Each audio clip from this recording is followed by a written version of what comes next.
या मनाला कायम सांगितलं पाहिजे, मना तेथे धाव घेई, कुठे राहे विठोबाचे पायी. कारण भक्ती ही बाह्यांगावरून होत नाही, तर भक्ती ही अंतरंगातून होते. भक्ती ही मनापासून त्या ठिकाणी करावी लागते. भगवान शिवाची भक्ती अनेक भक्तांनी जीवनामध्ये केलेली आहे. आणि ज्याने ज्याने महादेवाची भक्ती केली, ज्याने ज्याने भगवान शिवाची भक्ती जीवनामध्ये केली, त्याला त्याला त्या त्या स्वरूपामध्ये भगवान परमात्म्याने दर्शन हे दिलेलंच आहे महाराज. आणि ज्यावेळेला अंतरंगामध्ये आनंद तयार होतो ना, त्यावेळेला गायनाचे उडे आपुलिया छंदे, मनाच्या आनंदी आवडीने. एकदा अंतकरणात आनंद निर्माण झाला की मग अपार आनंद उत्साह आपण साजरा करत असतो.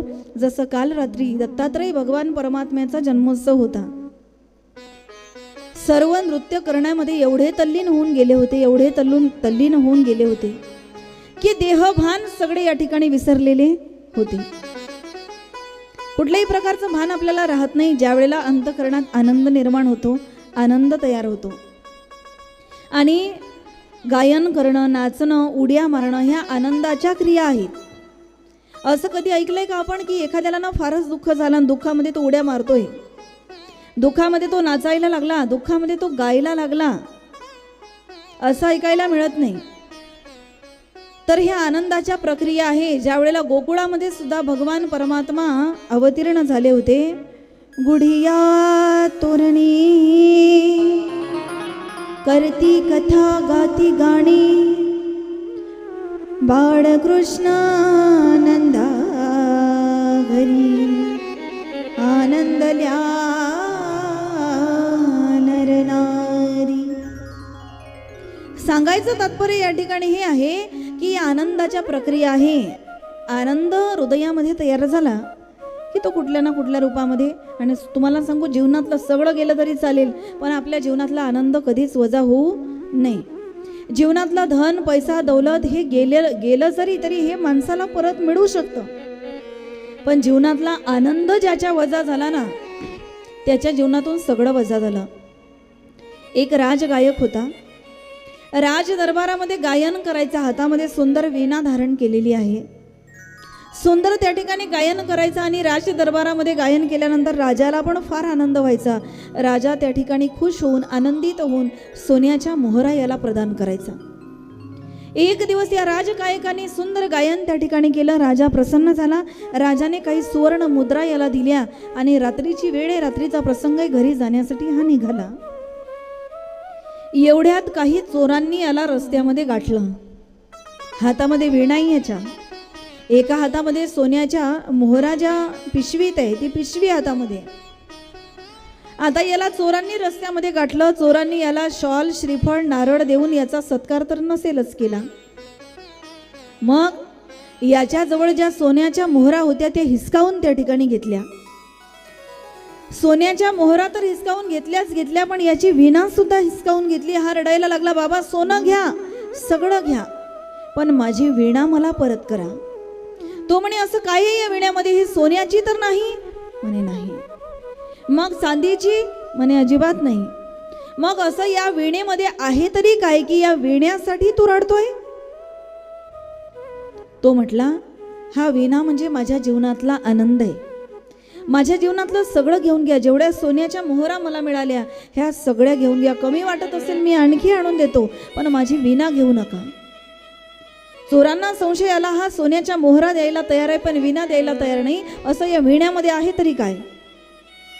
म्हणे, हे वीणा हातामध्ये घेऊन तू गायन करतोस ना? म्हणे, हा करतो ना. मग आम्हाला पण एखादं भजन म्हणून दाखव, एखादं आम्हाला सुद्धा गीत म्हणून दाखव. नेत्रामधून घळघळ घळघळ अश्रू वाहत होते. हातामध्ये वीणा घेतली आणि त्याचे स्वर त्या ठिकाणी छेडून सुंदर राग रागिनी ज्या वेळेला हा राजगायक गायन करायला लागला, त्यावेळेला ज्या चोरांनी हे गायन त्या ठिकाणी ऐकलं ना, त्या चोरांच्याही हृदयाला पाझर फुटला आणि घळघळ अश्रू ढाळून चोरही रडायला लागले. आणि चोरांनी याची वीणाही याला परत केली, चोरलेल्या सोन्याच्या मोहराही याला परत केल्या आणि दिवसभर लोकांचं जेवढं चोरलं होतं ते सगळंच याला देऊन टाकलं. का? कारण जीवनातला पैसा, धन, संपत्ती हे गेलं तर माणसाकडे परत येऊ शकतं, पण जीवनातला आनंद ज्याच्या वजा झाला त्याच्या जीवनात काहीच परत येऊ शकत नाही. त्याच्या जीवनातला वीणा हा त्याचा आनंद होता. काही लोकांनी या विण्याचे तार एवढे घट्ट बांधून ठेवलेले आहेत महाराज, की विणा त्या ठिकाणी जास्त घट्ट बांधल्याच्या नंतर त्याचे तार तुटण्याची शक्यता आहे. जास्त सैल जर सोडले तर विणा वाजत नाही. तन तंबुरा तार मन, म्हणून तन तंबुरा तार मन अद्भुत है ये साज, हरि की करसे बज रहा हरि की है आवाज.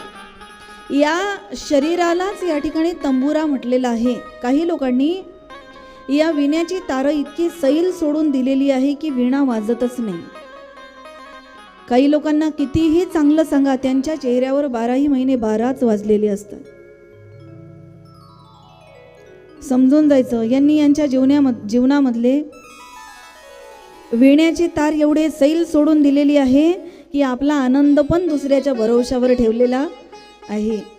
काही लोकांनी विण्याचे तार एवढे घट्ट करून ठेवलेले आहे की त्या ठिकाणी तुटण्याची वेळ आली जीवनामध्ये.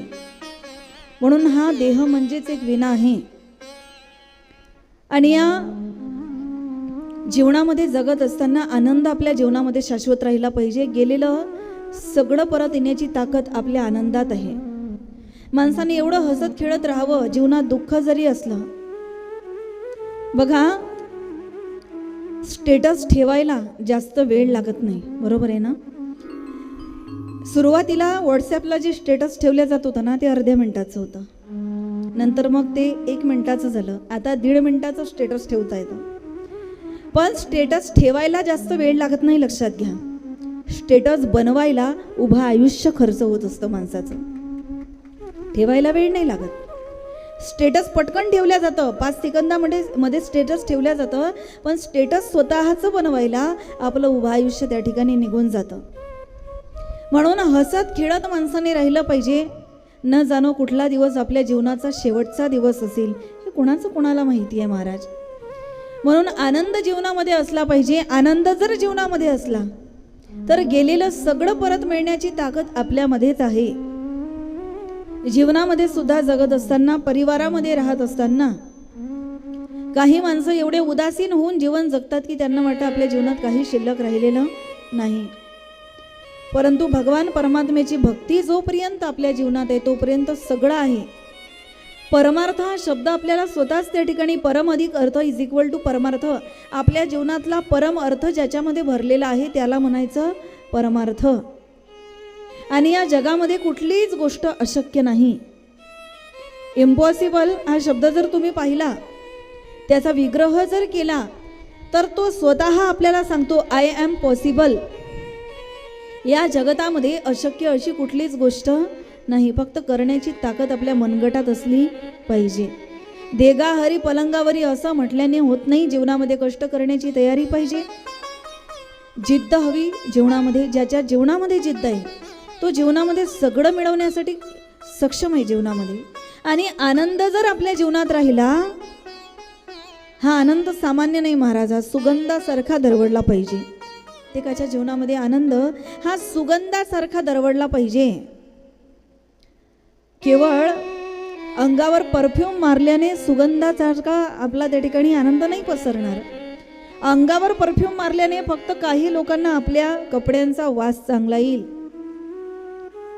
परंतु जीवनच आनंदाने इतकं रंगून जावं, इतकं आनंदाने दंगून जावं, आणि जे भाग्यामध्ये आहे ते घडणारच आहे. ना स्वतःला दोष द्यायचा आहे जीवनामध्ये, ना आपल्या भगवान परमात्म्याला दोष द्यायचा आहे. कारण जे भाग्यामध्ये आहे ते घडल्याशिवाय राहत नाही. ज्याप्रमाणे माऊली म्हणतात, काल लाटीचे लिहिले न मोडे घा काही केले, काळे गोरे पणा धुतले फिटो नेने. भगवान परमात्म्याने जो कोणता रंग आपल्याला दिलेला आहे तो शाश्वत रंग आहे. मग काळा असू द्या, गोरा असू द्या, सावळा असू द्या, चाफावर्णी असू द्या, गौरवर्णी असू द्या, श्यामवर्णी असू द्या, जो कोणता रंग भगवान परमात्म्याने दिलेला आहे तो काही केल्या बदलत नाही. ब्युटी पार्लरमध्ये जाऊन मेकअप केल्यानंतर चेहरा पांढरा दिसतो पण गोरा दिसत नाही. जो कोणता रंग दिलाय, काळा का असे ना महाराज, काळा रंग काही वाईट नाही. पंढरीचा विठुराया काळाच आहे तरी सगळे जगातले लोक मरतात त्याच्याजवळ जायला. बरोबर आहे ना? गोऱ्या रंगाने भुलणारे तुम्ही आम्ही आहोत, गोऱ्या रंगाला भुलणारे. पण जगाचा बाप, अखिल कोटी ब्रह्मांडाचा नायक जो भूवैकुंठ पंढरपुरामध्ये राहतो तो पण काळाच आहे. जो आपल्या समोर बसलेला आहे गोपाला, हा पण कालाच आहे. तुम्ही वृंदावनामध्ये बाकी बिहारी लालजीच्या मंदिरामध्ये जर गेलात ना, काळाकुट्ट आहे श्याम, काळाकुट्ट वर्ण त्याचा आहे तरी सगळे लोक त्याच्यावर फिदा आहेत महाराज या जगात. जसं भागवतामध्ये सुदाम देवाचं चरित्र म्हणजे संपूर्ण भागवताचा सार आहे. देवी भागवतामध्ये हरिश्चंद्र राजाचं चरित्र म्हणजे देवी भागवताचा सार आहे. तसं शिव महापुराण ग्रंथामध्ये 12 ज्योतिर्लिंग कथा म्हणजे संपूर्ण शिव महापुराण या ग्रंथाचा सार आहे. आणि पहिलं ज्योतिर्लिंग या ठिकाणी सांगितलंय. ज्योतिर्लिंग त्याला का म्हणतात हे आधी महत्वाचं आहे. भगवान शिवाने ज्या ज्या ठिकाणी ज्योतिर्मय स्वरूपात वास्तव्य केलं, जसं आपण पाहिलं की अग्निस्तंभाच्या रूपाने शिव आधी आले होते, त्या अग्निस्तंभाचं रूपांतरण शिवलिंगामध्ये त्या ठिकाणी झालं. ज्योतिर्मय स्वरूपाने भगवान शिव जिथं जिथं वास्तव्य करतात ते ज्योतिर्लिंग त्या ठिकाणी झाले. सत्य ज्योतिर्लिंग 12 प्रातःकाळी स्मरण करा, कोटी कुडे उद्धारा भवतरा बापांनो. 12 ज्योतिर्लिंगाची कथा ही माणसाच्या जीवनातली व्यथा घालवणारी आहे, आनंद प्रदान करून देणारी आहे. संपूर्ण शिव महापुराण ग्रंथाचा सार आहे. म्हणून पहिलं ज्योतिर्लिंग या ठिकाणी सांगितलेलं आहे, सौराष्ट्रे सोमनाथम च. सौराष्ट्र म्हणजे गुजरात. पहिलं ज्योतिर्लिंग या ठिकाणी आहे सोमनाथ. आणि या सोमनाथाची स्थापना कशी झाली याचं वर्णन आपल्याला करायचं आहे. बघा, सोम म्हणजे चंद्र होतो आणि चंद्राने या शिवलिंगाची स्थापना केली म्हणून याला सोमनाथ असं त्या ठिकाणी वर्णन आहे. दक्ष प्रजापतीला अनेक कन्या होत्या बरं का. या अनेक कन्यांपैकी 27 कन्या या चंद्राला दिल्या होत्या. 27 कन्या म्हणजे 27 नक्षत्र आहेत. परंतु चंद्राला या 27 पत्न्यांपैकी एकच पत्नी प्रिय होती, तिचं नाव होतं रोहिणी. तिच्यावरती प्रेम करायचा आणि बाकीच्यांवरती अन्याय करायचा. अनेकदा दक्ष प्रजापतीने समजावून सांगण्याचा प्रयत्न केला परंतु तरी सुद्धा या चंद्राने ऐकलं नाही. शेवटी राग आला आणि त्या ठिकाणी रागात येऊन, क्रोधात येऊन दक्ष प्रजापतीने शाप दिला की तू क्षयरोगी होशील. आता काय करणार? महादेवाचं चिंतन केलं. गुजरातमध्ये त्या प्रांतामध्ये बसून जिथे ज्योतिर्लिंग स्थापित झालं, महादेवाची उपासना केली. महादेव त्या ठिकाणी ज्योतिर्मय स्वरूपाने वास्तव्य करायला लागले. प्रसन्न झाले आणि सांगितलं, म्हणे तुझा शाप तर मी घालू शकत नाही, मला पण दक्षाने शाप दिलेला आहे. तुझा शाप तर मी घालू शकत नाही परंतु तुझ्या वेदना मात्र नक्कीच कमी करू शकतो. म्हणून आजपासून तुला मी माझ्या जटेमध्ये धारण करतोय. गंगेच्या पाण्याने तुला कायम या ठिकाणी शांतता प्राप्त होईल. पौर्णिमेला तू पूर्ण होशील, अमावस्येला तू लुप्त होशील असं त्या ठिकाणी सांगितलं. म्हणे काय इच्छा आहे तुझी मागून घे. देवा, माझी दुसरी तिसरी काहीही इच्छा नाही, फक्त एकच इच्छा आहे म्हणे माझी की माझ्यासाठी तुम्ही इथे आलात ना, मग तुम्ही याच ठिकाणी वास्तव्य करा. म्हणून सोमाच्या सांगण्यावरून, चंद्राच्या सांगण्यावरून भगवान शिव ज्योतिर्मय स्वरूपाने तिथे वास्तव्य करायला लागले. म्हणून पहिलं ज्योतिर्लिंग झालं सोमनाथ. बोलिये सोमनाथ भगवान की. दुसरं ज्योतिर्लिंग या ठिकाणी आहे मल्लिकार्जुन. याची कथा आपण काल पाहिली. ज्या वेळेला गणेशाचा विवाह झाला, रागाने त्या ठिकाणी कार्तिक स्वामी दक्षिण प्रांतामध्ये निघून गेले. आपल्या पुत्रावर चुकून का होईना आपल्याकडून अन्यायच झाला. म्हणून श्रीशैल नावाच्या पर्वतावर शिव आणि पार्वती वास्तव्य करायला लागले. भगवान शिवाला तिथे अर्जुन हे नाव प्राप्त झालं, पार्वतीला मल्लिका हे नाव प्राप्त झालं आणि म्हणून त्या ठिकाणी ते भगवंत मल्लिकार्जुन म्हणून ज्योतिर्मय स्वरूपाने वास्तव्य करायला लागले आणि प्रसिद्ध झाले. बोलिये मल्लिकार्जुन भगवान की. तिसरं ज्योतिर्लिंग आहे महाकालेश्वर. आणि हे महाकालेश्वर कसं निर्माण झालं तर याचं वर्णन असं आहे की सुकृत, सुव्रत, देवप्रिय आणि मेधाप्रिय असे 4 भाऊ होते. सतत महादेवाचं चिंतन करायचे, महादेवाचं भजन करायचे. आणि एक दूषण नावाचा राक्षस त्या ठिकाणी आला, सर्व गावांना त्रस्त करायला लागला. त्यावेळेला या चारही भावांनी ठरवलं की आपण महादेवाची उपासना करायची. हे गाव संकटाच्या बाहेर निघालं पाहिजे. पण गावातील लोक भीतीने का होईना गाव सोडून जायला लागले. एक एक करून अर्ध्या लोकांनी गाव खाली केलं. सगळे लोक गाव सोडून जायला लागले. परंतु हे चार भावंड जे होते हे मात्र गाव सोडून गेले नाही. तिथेच बसून शिवलिंगाची उपासना, पार्थिव शिवलिंग तयार केलं, त्याची उपासना करायला लागले. या दूषणाला वाटलं आपल्या घातासाठी, आपल्याला मारण्यासाठी हे महादेवाची उपासना करताय, म्हणून मारण्यासाठी अंगावर त्या ठिकाणी धावून गेला.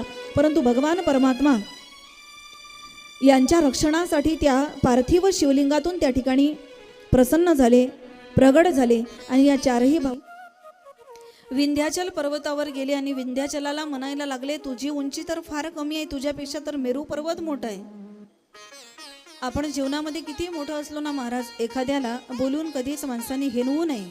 तुला तर काहीच येत नाही. कारण आपल्याला वेद किती वाचता आले हे महत्त्वाचं नाही, आपल्याला दुसऱ्याच्या अंतःकरणातल्या वेदना किती कळाल्या हे जास्त महत्त्वाचं आहे. एखाद्याच्या वर्मी लागेल असे शब्द माणसाने बोलू नये. नारदजी बोलले, विंध्याचलाच्या जिव्हारी ते शब्द लागले, रडायला लागला विंध्याचल. ओंकार क्षेत्रामध्ये गेला आणि ओंकार क्षेत्रामध्ये जाऊन महादेवाची उपासना केली. आणि तिथे महादेवाची उपासना जशी केली तसे भगवान शिव प्रसन्न झाले आणि विंध्याचलाला आशीर्वाद दिला. त्याच क्षेत्रामध्ये पुढे त्यांनी ज्योतिर्मय स्वरूपाने वास्तविक केलं. मध्य प्रदेशामध्ये हे ज्योतिर्लिंग आहे ओंकारेश्वर. आणि आपण कदाचित पाहिलंही असेल, नसेल पाहिलं, भविष्यात कधीतरी योग येईल, नक्की बघा. आता परवापासनं आम्ही निघतोय. शुकतालला माझी कथा आहे परवापासनं. आणि संभाजीनगरच्या आदरणीय यशजी तनपुरे यांनी ते नियोजन त्या ठिकाणी केलं आहे. शुकतालला कथा आहे. आणि त्यावेळेला ओंकारेश्वर मी पण अजून पाहिलेलं नाही, पण मला बघण्याचा योग आता येणार आहे. ओंकारेश्वर मध्य प्रदेशामध्ये ते आहे. आणि अनेक असे ज्योतिर्लिंग असे आहे. आपण भाग्यवान आहोत की या 12 ज्योतिर्लिंगातले 5 ज्योतिर्लिंग आपल्या महाराष्ट्रात आहे. त्यासाठी आपलं भाग्य आहे. शुकतालची कथा आता आहे. आधी जर आपल्या गावात कथा असती तर इथलेही काही लोक कदाचित माझ्यासोबत आले असते, पण वेळेवर काही नियोजन आपलं होऊ शकत नाही.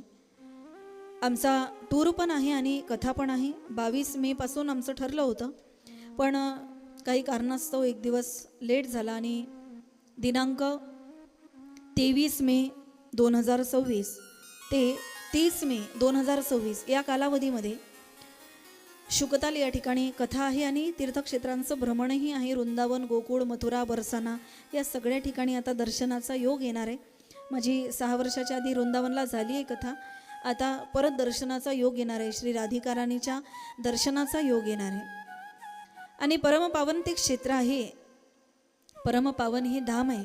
त्याहीपेक्षा मोठं भाग्य आहे की या अधिक मासाच्या निमित्ताने शुकताल सारख्या पवित्र तीर्थक्षेत्रावर कथा करण्याचा योग या ठिकाणी येतोय. हे परमभाग्य त्या ठिकाणी आहे.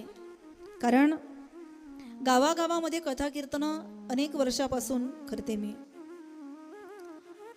माझं वय जरी फार जास्त नसलं तरी मी परमार्थामध्ये येऊन फार वर्ष झाले. जेव्हा मला काही कळतही नव्हतं तेव्हापासून मी परमार्थात आहे.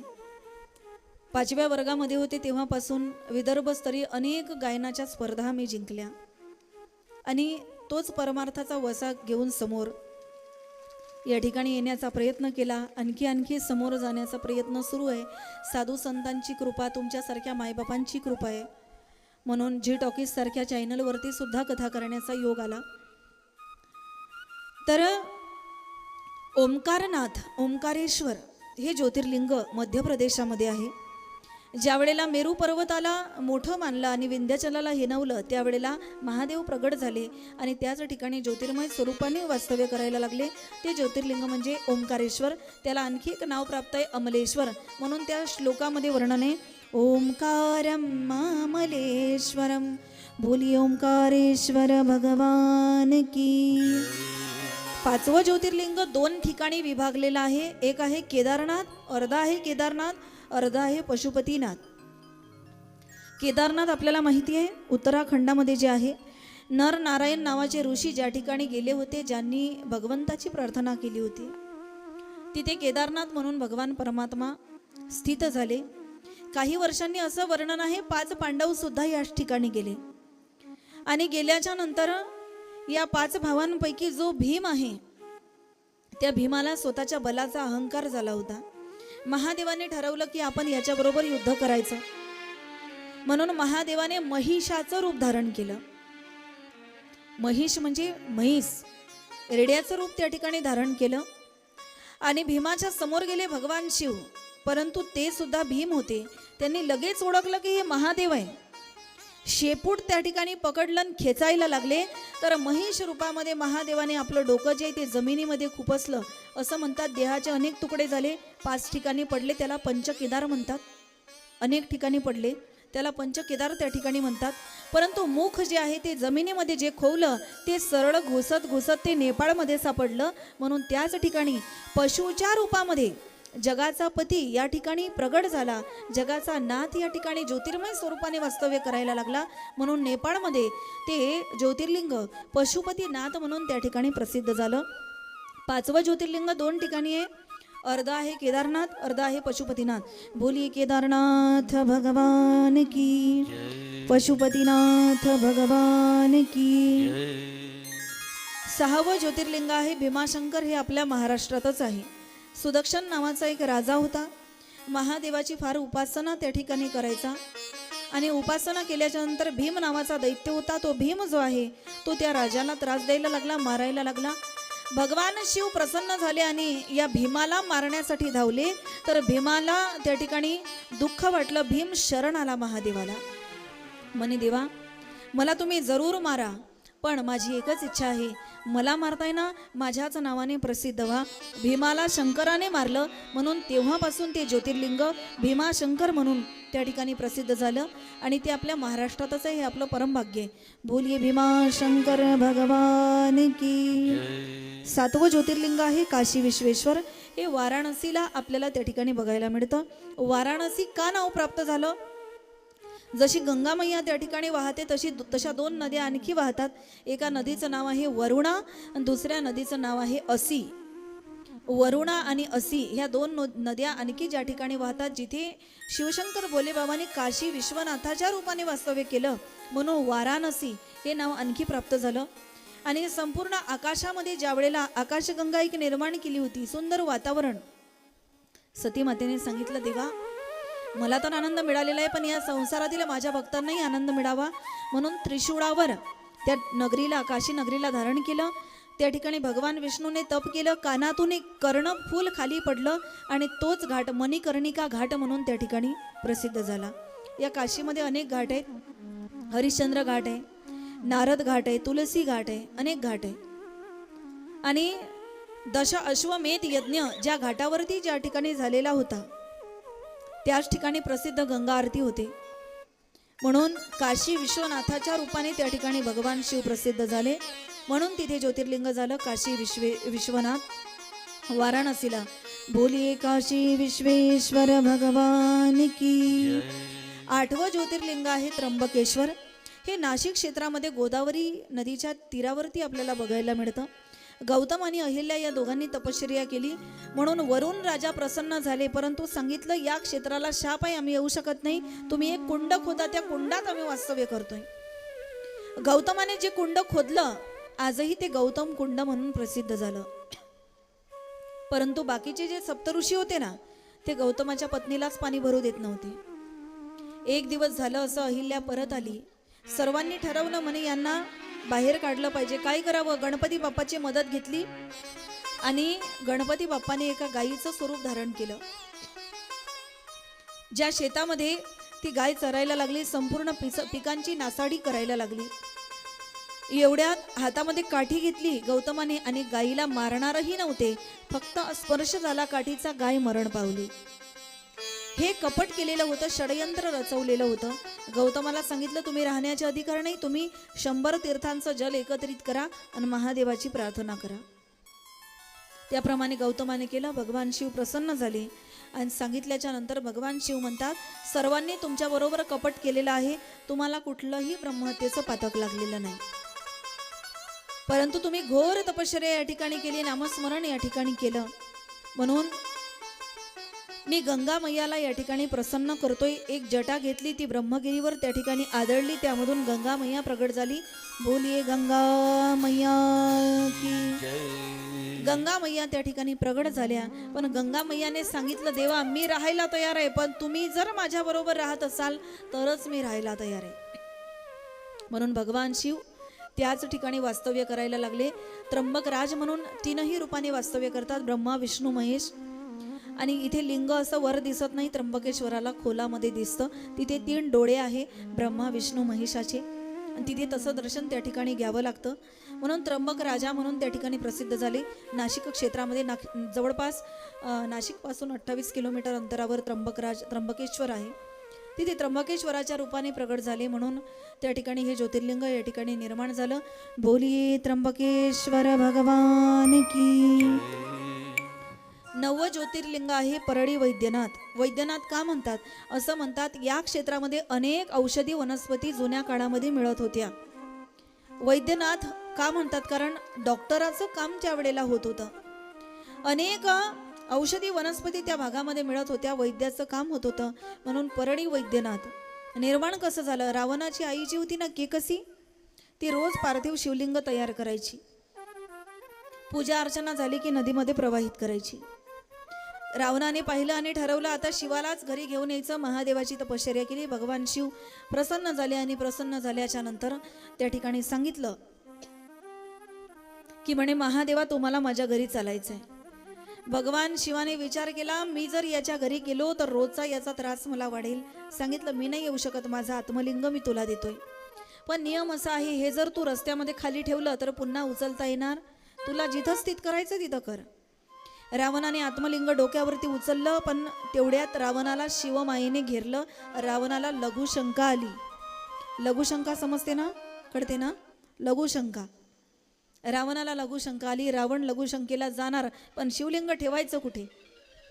एवढ्यात भगवान शिवाने माया केली. गणपती बाप्पाने गुराख्याचं रूप धारण केलं आणि गुराख्याचं रूप धारण करून गायी चारत होते. एवढ्यात आवाज दिला रावणाने, म्हणे जरा इकडे ये, मी लघुशंका करून येईपर्यंत हे लिंग तू हातात पकड. तो म्हणे मी पकडेल, पण जास्त वेळ पकडणार नाही, काही वेळ वाट पाहिल, तुम्ही जर नाही आला तर मी खाली ठेवून देईल. रावण गेला लघुशंका करायला. 10 मिनिट झाले, 15, 20, 25, 30, जवळपास अर्धा तास या ठिकाणी निघून गेला, पण रावणाची लघुशंका काही संपली नाही. का? ती शिवमाया होती महाराज. शिवमायेने लघुशंका याला आली होती.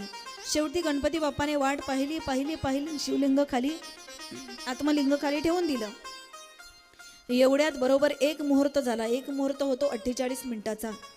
एका मुहूर्तामध्ये लघुशंका याची त्या ठिकाणी आटोपली. जसा रावण आला, आत्मलिंग खाली ठेवलेलं होतं, खेचायला लागला, म्हणून त्याचा आकार त्या ठिकाणी गायीच्या कानासारखा झाला, म्हणून गोकर्ण हे पण एक नाव प्राप्त झालं. महान बल लावून उचललं म्हणून गोकर्ण महाबळेश्वर असंही त्यांना त्या ठिकाणी म्हटल्या गेलं. आणि त्याच ठिकाणी भगवान शिव ज्योतिर्मय स्वरूपाने आत्मलिंग, या महाराष्ट्रामध्ये भगवान शिवाचं साक्षात आत्मलिंग कुठे असेल तर ते परळीला आहे. वैद्यनाथाच्या रूपाने भगवान परमात्मा प्रगट झाले, म्हणून त्यांना वैद्यनाथ हे नाव त्या ठिकाणी प्राप्त झालं. बोलिये परळी वैद्यनाथ भगवान की.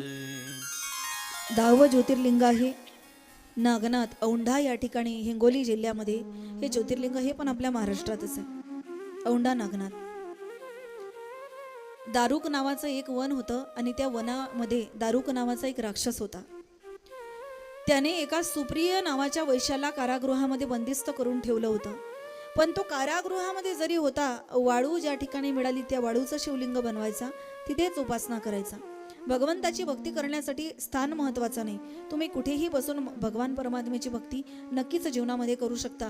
कुठल्याही अवस्थेमध्ये भगवंताचं नामस्मरण आपण करूच शकतो महाराज.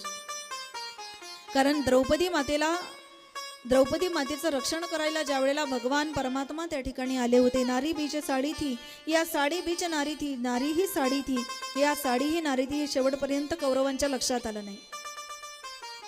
त्यावेळेला द्रौपदी माता रजस्वला अवस्थेमध्ये होत्या, मासिक धर्मामध्ये होत्या, तरी सुद्धा भगवंताचा दावा केल्यावर देवाला यावं लागलं. बघा, सुप्रिय नावाचा वैश्य भगवंताची प्रार्थना करायला ज्या वेळेला लागला, तिथेच महादेव प्रसन्न झाले. पण आता तिथे कारागृह राहिला नाही. कारागृहाची दशा पालटली आणि तिथे संपूर्ण मंदिर तयार झालं. दारुक नावाचा दैत्य शरण आला आणि भगवान शिव आपल्या संपूर्ण परिवारासहित शिव पार्वती श्री गणेश भगवंत कार्तिक स्वामी सर्व प्रगट झाले. कारागृह राहिला नाही. सुंदर त्या ठिकाणी नागनाथाच्या रूपात आहे. पण विज्ञान युगामध्ये जगताय तुम्ही, अंधश्रद्धा नका पाडू जीवनामध्ये. आज एखाद्या बाईचा नवरा लग्न झाल्यावर वर्षभरात जर मरण पावला, ती तरुण आहे, ती 4 लोकांमध्ये जर गेली, तिच्या गळ्यात जर मंगळसूत्र दिसत नाही, तिच्या पायात जर जोडवे दिसत नाही, कपाळाला जर कुंकू दिसत नाही, तर ह्या जगातील लोक तिच्याकडे चांगल्या दृष्टीने पाहत नाही. म्हणून वैधव्य जरी जीवनात प्राप्त झालं तरी गळ्यामध्ये आजच्या काळामध्ये मंगळसूत्र, कपाळाला कुंकू, पायात जोडवे ठेवणं आवश्यक आहे, स्वतःच्या आत्मरक्षणासाठी तरी. आणि हे चुकीचं काही नाही. एकदाचे जोडवे नाही घातले तरी हरकत नाही, ते लग्न झाल्यावरच आपण घालतो. पण कपाळाला कुंकू आपण नक्कीच लावू शकतो. ते काही फक्त नवऱ्याच्या नावाचं नसतं. जन्मतःपासून कुंकू लावतो आपण कपाळाला. या चुकीच्या प्रथा समाजातल्या या हळूहळू कमी केल्या पाहिजे. आपण विज्ञान युगामध्ये जगतोय, म्हणून अशा स्त्रियांना आपण प्रेम दिलं पाहिजे, अशा स्त्रियांना आपण जवळ केलं पाहिजे. आधीच तिच्या जीवनातून पती निघून गेला आणि उलट आपण तिला या समाजापासून लांब ठेवायचं. एखाद्याला बाळ होत नाही म्हणून आपण तिला दुःख द्यायचं आणि महादेवाची दिवसभर आराधना करायची, दिवसभर महादेवाला पाणी व्हायचं आणि बेल व्हायचं. ही कुठली उपासना आहे महाराज? एकदाच या संसारातल्या देवीला तुम्ही नाही पूजलं ना तरी चालतं. मी पुन्हा सांगेल तुम्हाला, एकदा मातीच्या मूर्तीची, दगडाच्या मूर्तीची तुम्ही पूजा नाही केली तरी चालेल, पण या जिवंत देव्यांची पूजा करा. ती जगदंबा तुम्हाला निश्चित पावल्याशिवाय राहणार. या जिवंत देवीची पूजा करा. एखादी महिला जिला घालायला वस्त्र नाही, दिवाळीला 10-10 हजाराची साडी घेता तुम्ही, एखाद्या वेळेला 500 रुपयाची साडी घेऊन गरिबाला दान करा. ती लक्ष्मी तुम्हाला का नाही पावणार महाराज? जिला गरज आहे तिला द्या ना. पंक्तीमध्ये लोक बसल्यानंतर आपल्याला जर आग्रह करत असतील, घ्या ना, घ्या ना. अरे ज्याच्याकडे आहे त्याला सगळे खाऊ घालतात, ज्याला नाही ना त्याला खाऊ घाला. ज्याला नाही मिळत खायला त्याला खाऊ घाला. ज्याला प्रेम नाही त्याला प्रेम द्या. ज्याच्याकडे सगळं आहे त्याला तर सगळेच विचारतात महाराज. ज्याच्याकडे जो दीन है धनहीन है उनकी सदा सेवा करो. दिवाळीसारखा सण येतो, आपल्या मुलांना आपण किती रुपयाचे कपडे विकत घेतो, पण आपल्या शेजारी जर एखादा झोपडपट्टीत राहणारा असेल, तो आपल्या मुलाकडे बघून जर झुरत असेल, तुमची लाखाची प्रॉपर्टी काय कामाची? तुम्ही 1000 रुपयाचे कपडे जर गरिबाला घेऊन देऊ शकत नाही, काय कामाची महाराज आपली लाखाची प्रॉपर्टी?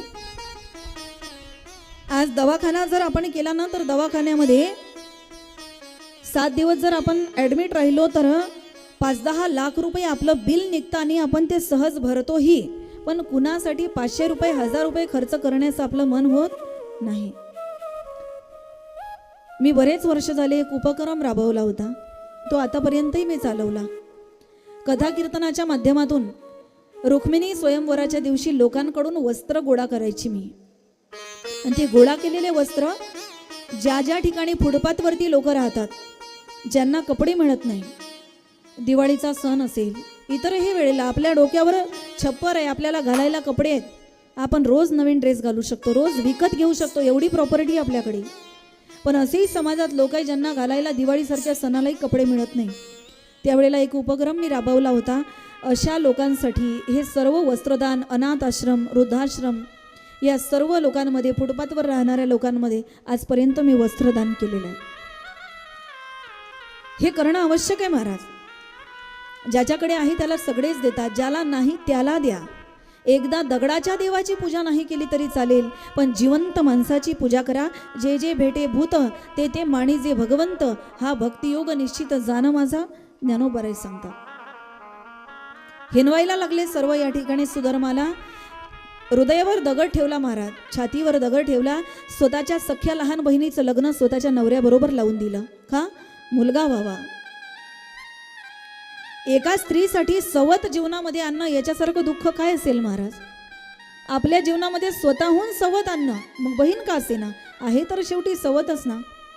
याच्यासारखं दुःख काय असेल? पण माझ्या बहिणीला जर मुलगा झाला तर मी पण आई होईल, मला ह्या जगातले लोक आई म्हणून स्वीकारतील, ही भावना ठेवून स्वतःच्या बहिणीचंच लग्न नवऱ्याबरोबर लावून दिलं. तिचं नाव होतं घृष्मा. ही महान शिवभक्त होती. आणि ज्या वेळेला लग्न लावून दिलं, काहीच काळामध्ये घृष्मेला एक सुंदर असा पुत्र प्राप्त झाला. परंतु गावातील लोक म्हणायचे, बघा ना घृष्मेला किती सुंदर पुत्र झाला, या सुदेहाला मात्र कोणी विचारत नव्हतं. आज पुन्हा दुःख वाटलं, या जगाने अजूनही माझा आई म्हणून स्वीकार केला नाही. असं वाटलं जाऊ द्या, काही गोष्टीला वेळ लागतो, मुलगा मोठा होईल, लग्न होईल, तेव्हा तरी लोक म्हणतीलच ना सुदेहाची सूनबाई आली म्हणून. लग्नही झालं मुलांचं, तरी लोक म्हणायचे, बघा ना घृष्मेची सून दिसायला किती देखणी आहे. हिने एवढा मोठा त्याग जीवनात केला होता, पण सर्व जगाने हिचा धिक्कार केला.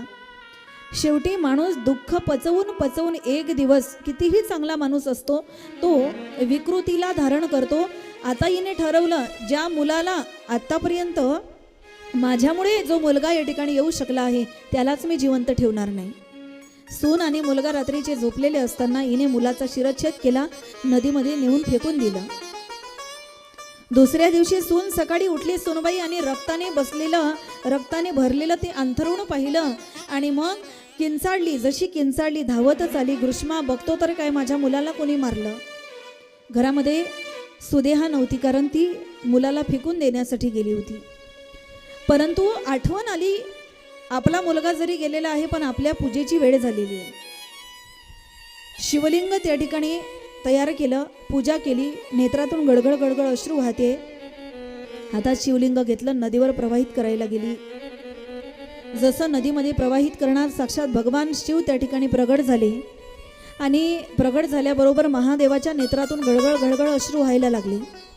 महादेव म्हणतात, घृष्मा अगं काय तुझी भक्ती आहे, काय तुझी उपासना आहे. तुझ्या सख्या बहिणीने तुझ्या मुलाला मारलं तरी सुद्धा तू माझी भक्ती सोडली नाही. साधा तुझ्या बहिणीला मी जिवंत ठेवणार नाही. ती म्हटली, खबरदार देवा, माझ्या बहिणीच्या अंगाला जरी हात लावला ना, खबरदार. आज माझ्या जीवनामध्ये जे सुख आलं ते माझ्या बहिणीमुळे आलं होतं आणि आज या जगाने तिचा आई म्हणून स्वीकार केला नाही, म्हणून तिने या मुलाला मारलं. याचा दोष सुद्धा या समाजाला जातो. खबरदार, माझ्या बहिणीच्या केसाला जरी धक्का लागला तरी.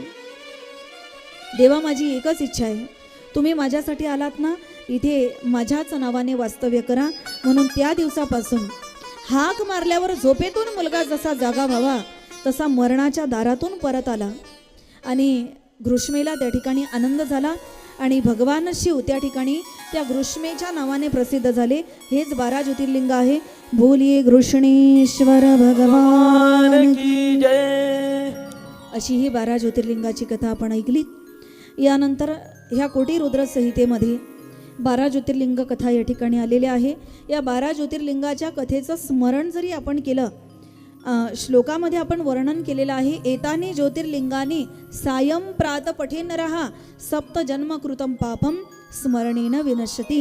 एक नाही, 7 जन्माचे पाप जरी आपले असले तर या 12 ज्योतिर्लिंगाच्या स्मरणाने, या श्लोकाच्या स्मरणाने सकाळी आणि संध्याकाळी याचं जर स्मरण केलं तर 7 जन्मातले पातकच सुद्धा आपले नष्ट होतात. एवढा या 12 ज्योतिर्लिंग कथेचा महिमा आहे, लक्षात घ्या. एवढा दिव्य महिमा आहे. यानंतर उमा संहितेचं वर्णन आहे. उमा संहितेमध्ये संपूर्ण देवी भागवताच्या कथा आलेल्या आहेत. एवढ्या तर आता सांगणं या ठिकाणी शक्य नाही. शुंभ, निशुंभ, चंड, मुंड या सर्व दैत्यांना त्या भगवतीने, महिषासुरमर्दिनीने, कालिका, चंडिका, रुद्राणी अनेक रूप तिने धारण केले आणि त्यांचा विनाश केला. ही उमा संहिता आहे. कैलाश संहितेमध्ये त्या ठिकाणी ओंकार स्वरूपाचं वर्णन केलेलं आहे. अकार तो ब्रह्मा, उकार तो विष्णू, मकार महिष जाणेला, ते कैलाश संहितेमध्ये वर्णन आहे. आणि शेवटची आहे वायवीय संहिता. या वायवीय संहितेमध्ये या ठिकाणी भगवान परमात्म्याच्या नामस्मरणाचं महत्त्व या ठिकाणी सांगितलेलं आहे. महादेवाची भक्ती, जसं महाशिवरात्रीचं वर्णन आलेलं आहे. 4 प्रहरामध्ये महाशिवरात्रीला जर आपण महादेवाची पूजा अर्चना षोडशोपचारे त्या ठिकाणी केली तर शिवस्वरूप आपल्याला प्राप्त होतं आणि सर्व मनोकामना पूर्ण जीवनामध्ये होतात, असं याचं फल सांगितलेलं आहे. याच ठिकाणी वायवीय संहितेला सुतजी महाराज विराम देतात. दोघांचा संवाद चाललेला होता. शेवटी उपसंहार त्यांनी या ठिकाणी केला आणि उपसंहार करत असताना एका श्लोकाचं सुंदर उच्चारण केलं. यम ब्रह्मा वरुणेंद्र रुद्र मारुत स्तुन्वन्ति दिव्ये स्तवे वेदे सांगपद क्रमोपनिषदे गायन्ति यं सामगा ध्यानावस्थित तद्गतेन मनसा पश्यन्ति यं योगिनो यस्यान्तं न विदुः सुरासुरगणा देवाय तस्मै नमः देवाय तस्मै नमः देवाय तस्मै नमः। बोलिए भोलेनाथ भगवान की। अर्धनारी नटेश्वराचं रूप सुद्धा देवाने धारण केलं. ज्या वेळेला समानता समाजामध्ये राहिली नव्हती त्यावेळेला अर्धस्वरूप पार्वतीचं अर्ध महादेवाचं असं प्रगट केलं. तोच म्हणजे अर्धनारी नटेश्वराचा अवतार. बोलिये अर्धनारी नटेश्वर भगवान की.